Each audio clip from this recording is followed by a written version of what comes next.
안녕하세요. 여기는 미스터리 수사국입니다.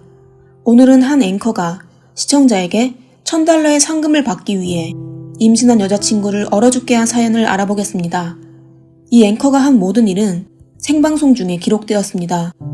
지금부터 사건이 일어난 시간으로 돌아가 봅시다. 러시아 수도 모스크바 북부의 한 임대주택에 인플루언서인 스타니스라브 레셰트니코프가 살고 있습니다. 생방송 중 사용하는 닉네임은 스타스 리플레이로 이하 리플레이라고 하겠습니다.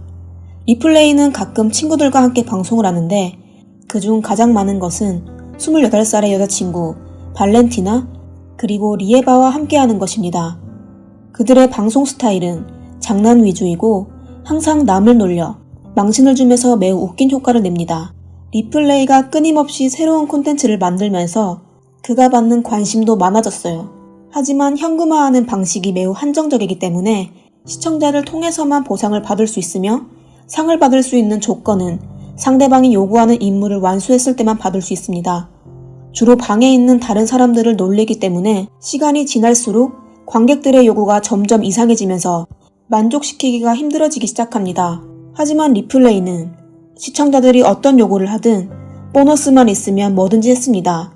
예를 들어 시청자들이 만취나 오바이트 미션 같은 무리한 미션을 줬지만 이러한 기괴한 요구사항도 그들은 종종 시행하곤 했습니다. 뿐만 아니라 리플레이는 시청자들의 요구로 여자친구 발렌티나에게 욕설을 퍼붓고 구타까지 가하기도 합니다. 소파에 앉아있는 여자친구에게 후추를 뿌려달라는 미션을 받으면 상대방이 숨쉬기 힘들 정도로 뿌립니다. 이 과정도 생방송에서 수천 명이 시청하고 그 외 미션은 집에 불을 지르고 옷을 불태우고 접시를 깨트리고 여자친구 앞에서 다른 여자와 다정한 척하기 등등입니다. 리플레이는 그대로 했고 이 모든 미션을 수행하는 동작은 진실 그대로였고 생방송은 편집이 존재하지 않기 때문에 가짜를 만들 수 없었습니다. 하지만 더 무서운 것은 생방송에 있는 모든 시청자들이 리플레이가 하는 것이 잘못되었다고 생각하지 않는다는 것입니다. 리플레이가 지나친 행동을 한다고 댓글이 달려도 다른 시청자들에게 욕설을 듣습니다.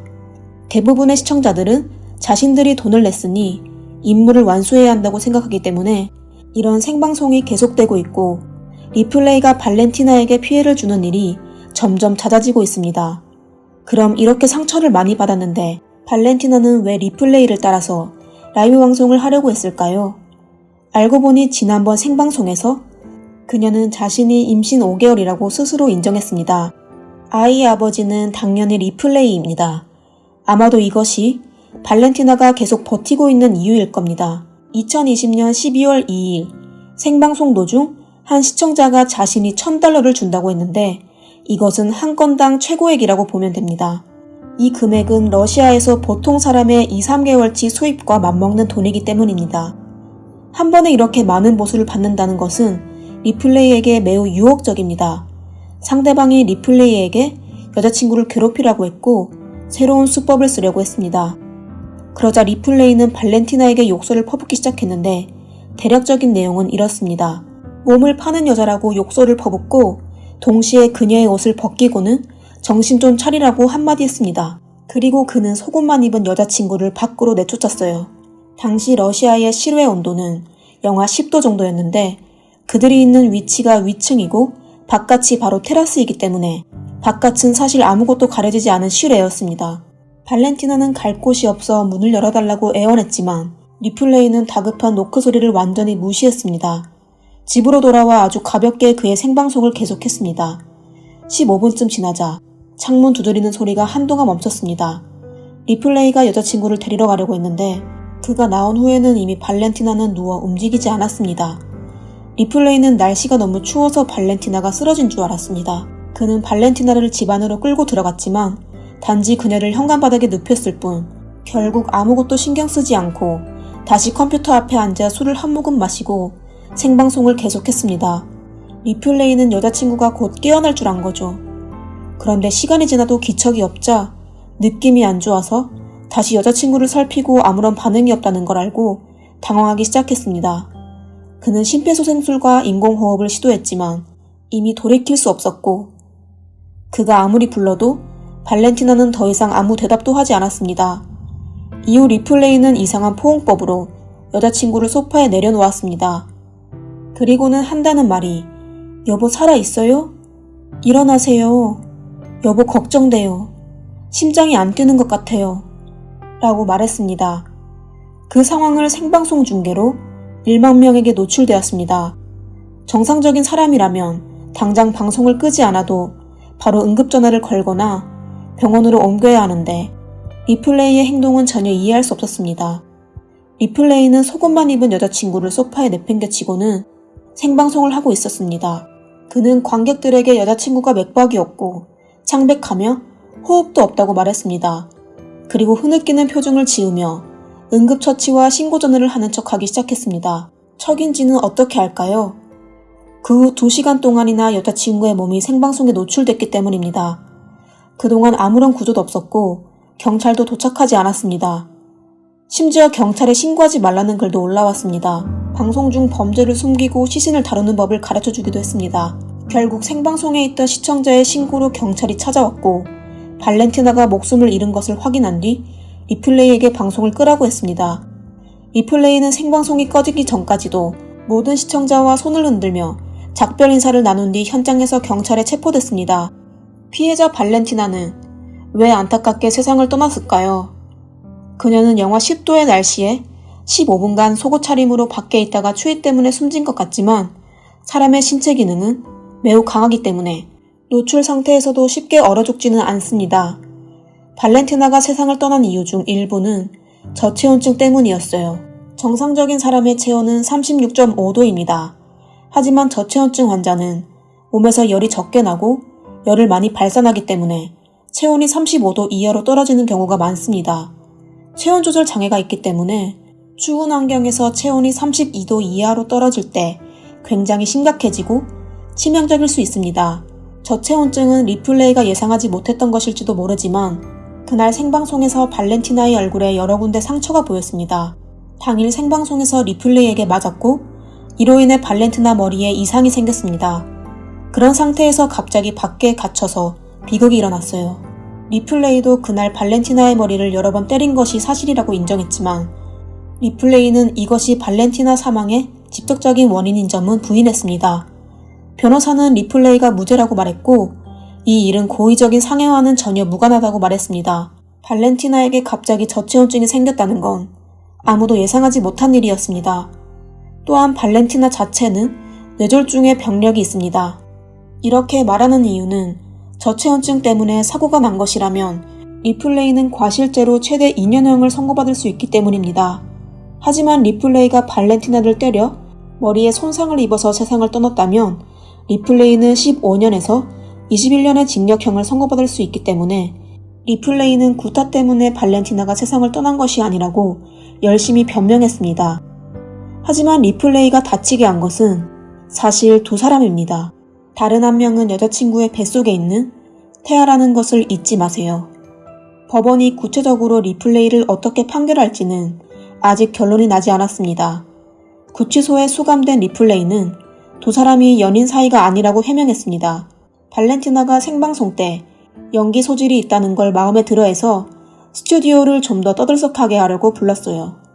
두 사람 역시 라이브 콜라보를 위해 함께 작업하는 것이지 발렌티나와 진정한 커플이 되고 싶었을 리는 없습니다.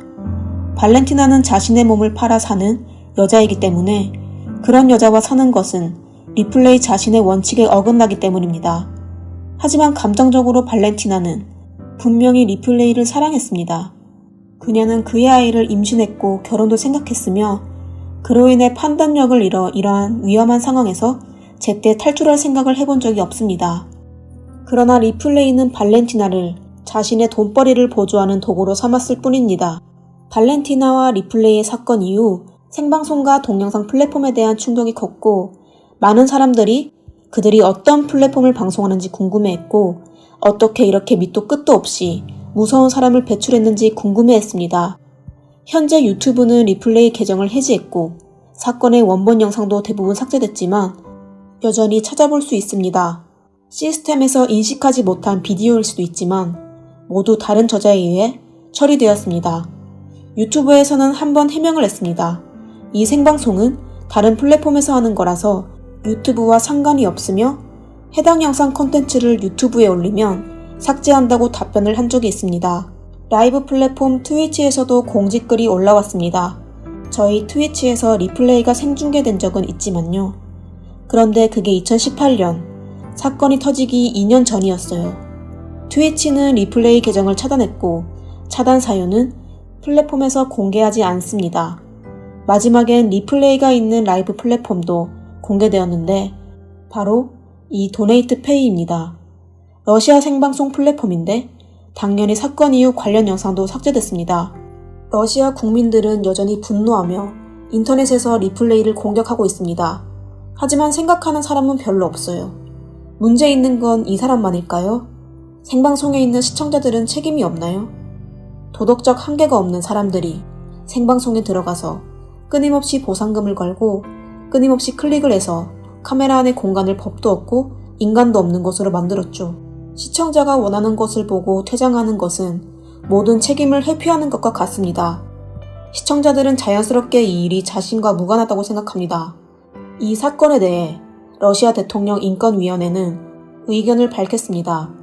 사실상 공개적인 부상 사건이라고 하는데 이런 생방송을 막지 않으면 비슷한 사건이 계속 발생할 수 있습니다. 영상을 만든 크리에이터에게만 책임을 물을 것이 아니라 영상을 본 팬들에게도 책임이 있다는 변호사의 의견도 있습니다. 하지만 엄청난 수의 가해자를 단죄하는 것도 쉽지 않습니다. 한편 생방송 플랫폼은 화제성을 위해 불법적인 생방송에 어떠한 개입이나 조정도 없이 리플레이가 여자친구를 돈벌이 도구로 이용하도록 내버려두면서 비극이 일어날 수 있는 기회를 제공했습니다. 어쨌든 리플레이의 옥살이는 피할 수 없었습니다. 이 사건에 대해 우리가 생각해야 할 것은 인터넷은 정말 법률도 도덕도 없는 곳인가 하는 것입니다. 사람들이 실생활에서 겪는 부당한 대우를 모두 털어놓는다는 이유로 인터넷에 표현할 수 있다고 법이 허용하지 않는 일들을 크리에이터에게 마음대로 요구할 수 있는 어두운 세상이 만들어진 것 아닙니까? 법도 도덕도 없고 돈만 있으면 보고 싶은 모든 것을 볼 수 있는 사이버 세상에서 사람들의 삶은 안전할까요? 그렇지만은 않은 것 같습니다. 하지만 지금은 제도가 미숙하고 인터넷 환경이 잘 갖춰질 때까지 아직 갈 길이 멀고 우리가 할 수 있는 일은 인터넷 가해자가 되지 않도록 스스로 관리하는 것입니다. 자, 오늘의 영상은 여기까지입니다. 재미있게 보셨다면 좋아요와 구독 부탁드립니다. 다음 영상에서 뵙겠습니다. 감사합니다.